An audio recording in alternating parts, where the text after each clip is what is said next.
Last class में हमने आपसे ड्राफ्ट ट्यूब और कैविटेशन के बारे में बात की थी और आज की क्लास में आपसे हम टरबाइन की परफॉर्मेंस कैरेक्टरिस्टिक्स के बारे में बात करेंगे। परफॉर्मेंस कैरेक्टरिस्टिक्स क्या होती हैं, ये क्या चीज़ है, कैसे कैरेक्टराइज किया जाता है परफॉर्मेंस को टरबाइन्स की, इसके बारे में बात करेंगे। और ये जो एक्सपेरिमेंट पेल्टन टरबाइन का आपने किया था, इसमें आपने बेसिकली परफॉर्मेंस कैरेक्टराइजेशन ही किया था। होता क्या है, आपके जो टरबाइन हैं ये स्पेसिफिक कंडीशन के लिए डिज़ाइन होते हैं। अगर पिछली क्लासों का आप देखेंगे जिसमें हमने आपसे डिस्कस किया था कि design of Pelton, design of Francis, design of Kaplan, वहाँ पे कहा था कि आपने एक हेड चूज़ किया, फिर या आपको लेट से एफिशिएंसी का कुछ आइडिया है या फ्लो रेट का कुछ आइडिया है, स्पीड क्या होनी चाहिए इसका कुछ आइडिया है। तो हम एक पर्टिकुलर डिज़ाइन पॉइंट होता है, उसको कहते भी डिज़ाइन पॉइंट है, जिसके लिए टरबाइन के कैलकुलेशंस किए जाते हैं। So turbines are designed for specific conditions of head, speed and efficiency. However, in practice a turbine may operate under different condition. अब ये ज़रूरी नहीं है कि पूरे टाइम में आपका टरबाइन सिर्फ डिज़ाइन पॉइंट पे ही रन करेगा, ऐसा ज़रूरी नहीं है। वो अलग ऑपरेटिंग कंडीशंस पे भी रन कर सकता है। So performance of a turbine under different operating condition is determined by performing tests either on actual or on scale model version. तो अब ये भी मालूम होना ज़रूरी है कि लेट से किसी पर्टिकुलर हेड एच के लिए हमने डिज़ाइन किया था, मेरा हेड अब उससे चेंज होके बदल गया, लेट से 0.75 टाइम्स एच रह गया, या मेरी स्पीड बदल गई। तो ऐसा अगर कुछ भी होता है तो अब किस तरीके से टरबाइन बिहेव करेगा अलग अलग ऑपरेटिंग कंडीशंस पे, ये मालूम करने के लिए टेस्ट परफॉर्म किए जाते हैं, चाहे तो एक्चुअल पे या डायमेंशनल एनालिसिस की मदद से हम मॉडल वर्जन के ऊपर में ये टेस्ट परफॉर्म करते हैं। अब जो कैरेक्टरिस्टिक्स हमारे पास में आती हैं वो दो तरीके की होती हैं। जो ओवरऑल कैरेक्टरिस्टिक्स हमारे पास में होती हैं टरबाइन की, वो दो तरीके की होती हैं। यहाँ पे हम पहले आपसे बात करेंगे, let me bring this up first so that we can,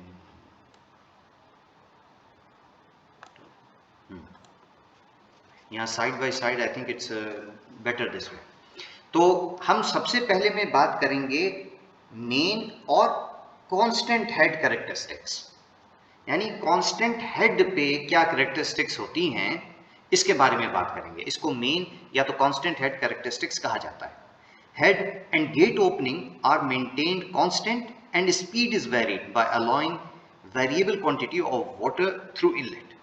तो जैसे पेल्टन का आपने एक्सपेरिमेंट किया था, वहाँ पे जो हमने हेड की बात कर रहे हैं या गेट ओपनिंग की बात कर रहे हैं, तो यहाँ से हमारा मतलब ये हुआ कि पेल्टन के एक्सपेरिमेंट में देखिए जो स्पीयर नोजल, जो स्पीयर वॉल्व आगे बाहर मूव करते हैं उसको गेट ओपनिंग कह लीजिए, और हेड से मतलब ये हुआ कि सेंट्रीफ्यूगल पंप से जो हम अपना लैब में एक्सपेरिमेंट परफॉर्म किया था, सेंट्रीफ्यूगल पंप से हम वहाँ पे हेड प्रोवाइड करना है। तो लेट्स से सेंट्रीफ्यूगल पंप की एक पर्टिकुलर स्पीड जो है वो एक पर्टिकुलर हेड देगी, तो हमने क्या किया कि हेड फिक्स कर दिया और हमने दूसरी चीज जो फिक्स की वो हमने गेट ओपनिंग भी फिक्स कर दी।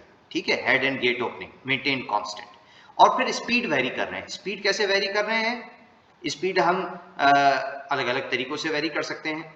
अलग अलग हो सकता है कि हम एक तरीका स्पीड वेरी करने का और हेड सेम रखने का, ये भी हो सकता है कि आप पीछे से जो है अलग अलग लोड अप्लाई कर दें। This is also possible, you can do that to.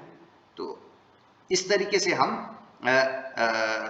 Head या गेट ओपनिंग, अब अगर फ्रांसिस और कैप्लान की बात करते हैं तो वहाँ पे गेट ओपनिंग होती है, तो वो गेट ओपनिंग भी हम एक फिक्स रख सकते हैं, लेट्स से 50% ओपन, 75% ओपन, और फिर बाद में अलग अलग लोड लगा के स्पीड वेरी कराई जा सकती है। ठीक है, तो ये बात हो रही है कि स्पीड वेरी कराएंगे और हेड और गेट ओपनिंग को हम फिक्स रखेंगे। The brake power P is measured by dynamometer. जैसे आपने पेल्टन के एक्सपेरिमेंट में भी देखा होगा कि एक ब्रेक डायनामोमीटर लगा हुआ है और उससे हम मेजरमेंट करते हैं पावर का। Overall efficiency is calculated and unit quantities are plotted against unit speed. ऐसा ही आपने एक्सपेरिमेंट में भी किया था, एफिशिएंसी निकालते हैं और यूनिट क्वांटिटीज यानी कि unit power, unit efficiency, unit speed के अक्रॉस बनाई जाती है। ठीक, तो पेल्टन टरबाइन की लेफ्ट हैंड साइड पे ये 3 कैरेक्टरिस्टिक्स गिवन हैं और कैप्लान ऑन फ्रांसिस की राइट हैंड साइड पे गिवन है। Q वर्सेस N यानी कि फ्लो रेट वर्सेस N, ये पेल्टन टरबाइन के लिए है and this one is for Francis and Kaplan. Unit power versus unit speed, again left hand side Pelton turbine के लिए और राइट हैंड साइड जो है वो फ्रांसिस और कैप्लान के लिए। तीसरा efficiency versus unit speed, left hand side पे पेल्टन टरबाइन के लिए और राइट हैंड साइड पे ये फ्रांसिस और कैप्लान के लिए। फ्रांसिस और कैप्लान की प्रॉपर्टीज, कैरेक्टरिस्टिक्स जो हैं वो सेम होती हैं, अदर देन सिर्फ जो फ्लो रेट वर्सेस स्पीड है उसमें दोनों में वेरिएशन होता है। इसीलिए जो फ्लो रेट वर्सेस स्पीड वाला कर्व है उसमें आपको कैप्लान रेड लाइन से दिखा रखा है, Francis green line dotted line से दिखा रखा है, और पावर वर्सेस स्पीड और एफिशिएंसी वर्सेस स्पीड में सिंगल ही है, बिल्कुल एक जैसा ही दोनों बिहेव करते हैं। अब आप अगर इन सब में देखेंगे तो ये 1.0, 0.8, 0.6, 0.4 ये अलग अलग गेट ओपनिंग्स हैं। ठीक है, so now let's move forward. Main characteristics of Francis and Kaplan are identical except for discharge characteristics. Discharge characteristics उनकी अलग हैं, बाकी सेम है। सेपरेट कर्व बना के दिखा रखे हैं हर एक गेट ओपनिंग के लिए। Now unit discharge varies with gate opening but independent of unit speed for Pelton. Pelton के केस में आप देखें तो गेट ओपनिंग अगर चेंज करें तो यूनिट डिस्चार्ज चेंज हो रहा है, लेकिन स्पीड के साथ में उस पर कोई फर्क नहीं पड़ रहा है, विच मेक सेंस, जिस तरीके का पेल्टन होता है। In Francis unit discharge decreases with increasing speed. Francis के केस में जो यूनिट डिस्चार्ज है वो कम हो रहा है जैसे जैसे स्पीड बढ़ती जा रही है। This may be attributed to an increase in centrifugal head with speed rise which in turn opposes the radially incoming flow rate. क्या कहना चाह रहे हैं कि फ्रांसिस के केस में ये जो ग्रीन लाइन डॉटेड लाइन है कर्व में और ये नीचे की तरफ आ रही हैं इस तरीके से, ये इसलिए हो सकता है कि फ्रांसिस के केस में जैसे आप स्पीड बढ़ाएंगे तो सेंट्रीफ्यूगल हेड बढ़ेगा और वो इनकमिंग फ्लो को अपोज करेगा, इनकमिंग फ्लो को वो अपोज करेगा। So this may be one of the reason कि हमें फ्रांसिस के केस में इस तरीके से दिखाई दे रहा है।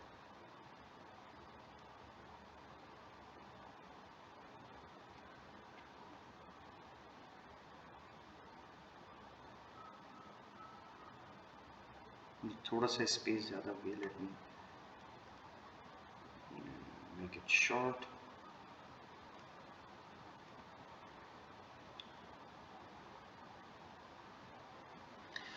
Okay, just give me a second. Okay, can I make it short? Okay.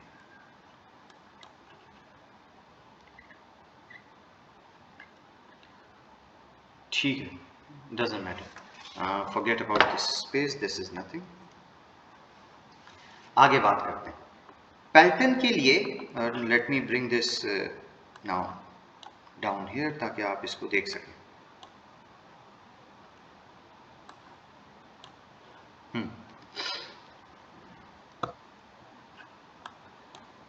For Pelton, अब एफिशिएंसी के बारे में अगर हम थोड़ा सा बात करते हैं, ये जो थर्ड कर्व दिखाई दे रहा है, So for Pelton, maximum efficiency occurs at same speed for different gate opening. ये जो थर्ड कर्व है इसमें आप देखें लेफ्ट हैंड साइड पे, ये पैल्टन वाला कर्व है, इसमें मैक्सिमम एफिशिएंसी जो है हर एक गेट ओपनिंग के लिए सेम स्पीड पे मिल रही है। लेकिन रिएक्शन टरबाइन के अंदर में अगर आप देखें तो मैक्सिमम एफिशिएंसी अलग अलग स्पीड्स पे मिल रही है, यानी मैक्सिमम यहाँ पे है, यहाँ है, यहाँ है और यहाँ पे है। अलग अलग गेट ओपनिंग पे अलग अलग स्पीड्स पे आपको मैक्सिमम एफिशिएंसी मिलती है। So this is all about your constant main और कांस्टेंट हेड कैरेक्टरिस्टिक्स। अब नेक्स्ट सेट ऑफ कैरेक्टरिस्टिक्स के बारे में बात करते हैं जिसको कहा जाता है ऑपरेटिंग और कांस्टेंट स्पीड कैरेक्टरिस्टिक्स। इससे पहले हमने कांस्टेंट हेड रखा था और फिर कैरेक्टरिस्टिक्स देखी थी। अब यहां पे क्या करेंगे, स्पीड को कांस्टेंट रखेंगे। So how to do that? For each gate opening speed is kept constant, flow rate and head may vary, power is measured by dynamometer, efficiency is calculated, and percentage of full load prescribes the measured power to full load. Okay, now at part load, अगर हम part load की बात करते हैं, the performance of Pelton and Kaplan is much superior to low head Francis and propeller turbine. अगर हम बात कर रहे हैं पार्ट लोड कंडीशन की, ठीक है, पार्ट लोड कंडीशन की बात करें तो हमको ये दिखाई दे रहा है कि पेल्टन और कैप्लान पार्ट लोड यानी कि कम लोड की बात कर रहे हैं, ये टुवर्ड्स लेट्स से इस रीजन की बात हो रही है।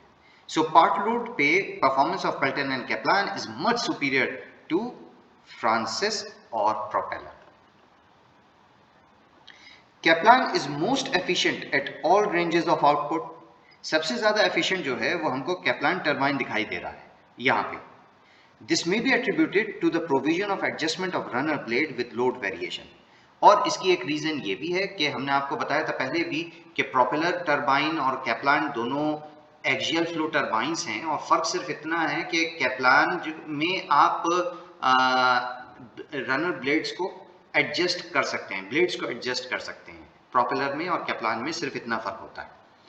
तो क्योंकि ये एडजस्टमेंट्स कर सकते हैं, इसी वजह से कैप्लान की परफॉर्मेंस अच्छी मिलती है, एफिशिएंसी ज्यादा मिलती है। At part load propeller turbine gives the poorest performance.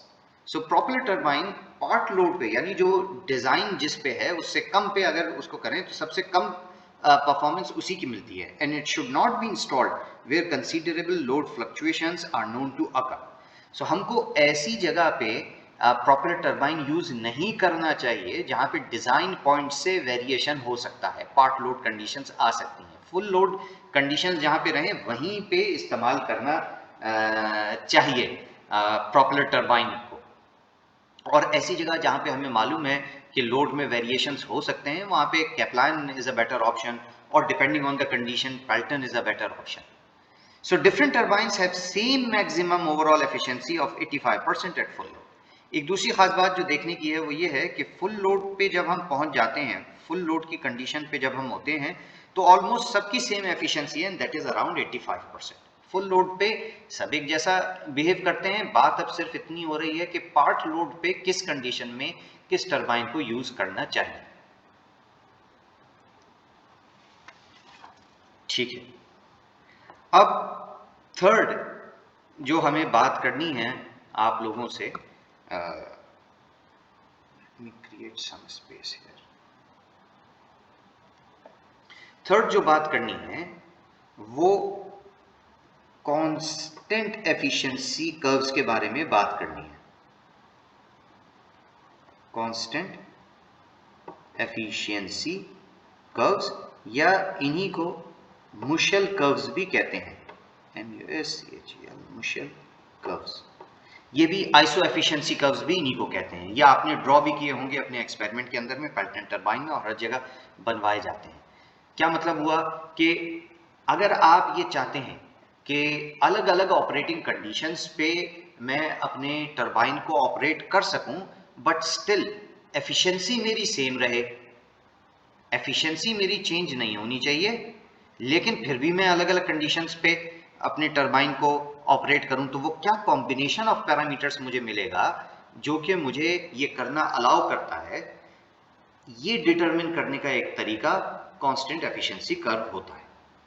क्या करते हैं इसके अंदर में? So for a particular efficiency आप दो कर्व ड्रॉ करते हैं। एक तो आप एफिशिएंसी वर्सेस यूनिट स्पीड, और दूसरा unit power versus unit speed. ये दो कर्व्स आप ड्रॉ करते हैं।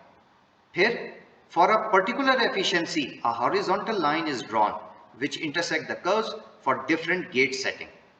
अब यहाँ पे जो ऊपर वाला कर्व है, इसमें ये डिफरेंट रेड लाइन जो चार बना के दिखा रखी हैं, ये गेट ओपनिंग कंप्लीट 1.0, फिर उसके बाद में let me use some colour here, which one can I use, this 0.8 का ये गेट ओपनिंग है, और इसी तरीके से अलग अलग गेट ओपनिंग्स को यूज कर रखा है। 0.8 है, 0.6 पे ये थर्ड वाला होगा, और ये 0.4 वाला होगा।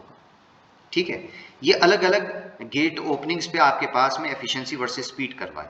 अब लेट से आपने एक पर्टिकुलर एफिशिएंसी चूज की, लेट से 75% आप एफिशिएंसी की बात कर रहे हैं, वहां से एक हॉरिजॉन्टल लाइन आप ड्रॉ करेंगे जो इन सारे कर्व्स को कट करेगा। ठीक है, अलग अलग गेट सेटिंग पे। So from the point of intersection, the corresponding values of speed is obtained. अब क्या करेंगे, ये जो पॉइंट ऑफ इंटरसेक्शन है यहां से नीचे आए और स्पीड की वैल्यूज हमारे पास में मिल गई, किन पे ये एफिशिएंसी आ रही है। Now this information is transferred to power versus efficiency curve for corresponding gate opening.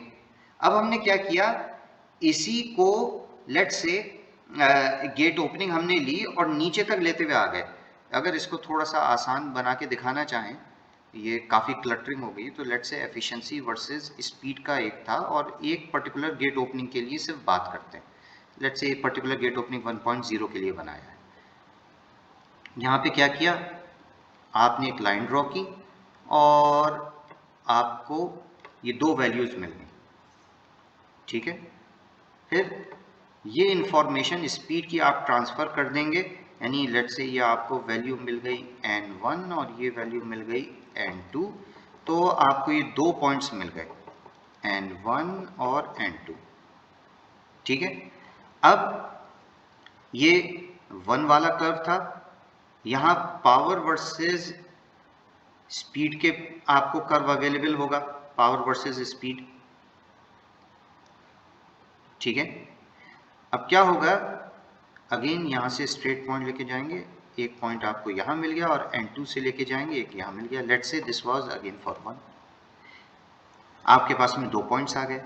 इसी तरीके से ये जिस तरह 1 के साथ आपने किया, अब लेट से आप दूसरा एक कर्व ड्रॉ करते हैं।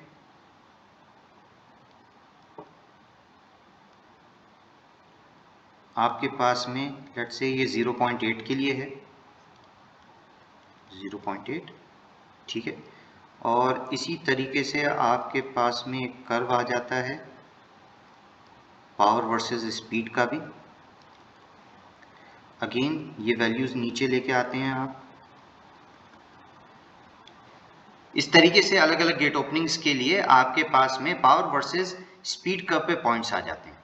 ये एक पर्टिकुलर लेट से एफिशिएंसी के लिए हम बात कर रहे हैं 75%। अब अगर मैं इन पॉइंट्स को जोड़ देता हूं,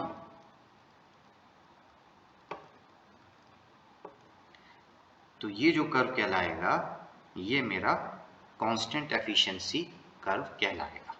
ठीक है, और इस तरीके से हर गेट ओपनिंग के लिए बनाया जा सकता है। So that's what this is. From the point of intersection, the corresponding values of n is obtained. This information is transferred to the main curve, which is your power versus speed curve for corresponding gate openings. Points of same efficiency are smoothly joined. ठीक है, points of same efficiency are smoothly joined. A curve for best performance is obtained when the peak points of various iso-efficiency curves are joined. ये कैसे? अब यहाँ पे देखिए, ये जो ग्रीन कलर से दिखा रखे हैं ये आइसो एफिशिएंसी कर्व्स हैं, कांस्टेंट एफिशिएंसी कर्व. अब इन सब में अगर इनके पीक पॉइंट्स को, जैसे यहाँ पे एक पीक पॉइंट है, यहाँ पे एक पीक पॉइंट है, यहाँ पे पीक पॉइंट है, इन सारे पीक पॉइंट्स को अगर आप जोड़ देते हैं किसी कर्व से, तो ये जो ब्लैक डॉटेड लाइन दिखा रखी है ये बेस्ट परफॉर्मेंस कर्व कहलाता है. ठीक है, a curve for best performance is obtained when the peak points of various iso efficiency curves are joined. Now, constant efficiency curves helps to locate the region where the turbine would operate with maximum efficiency. तो आप अगर change करना चाहते हैं, let's say, या situation ऐसी है जिसमें कुछ पैरामीटर्स आपको चेंज करने हैं गेट ओपनिंग के और स्पीड के, but still you want to maintain good efficiency, so constant efficiency curves, they would help you out in finding those operating conditions of gate and speed at which you can still get good efficiencies. So ये हमारा performance characteristics के बारे में lecture हुआ. If you have any questions, any queries, then you can let me know. ये इसकी भी हम वीडियो बना के YouTube पे अपलोड कर देंगे. So in case you have any queries, let me know on Google Classroom.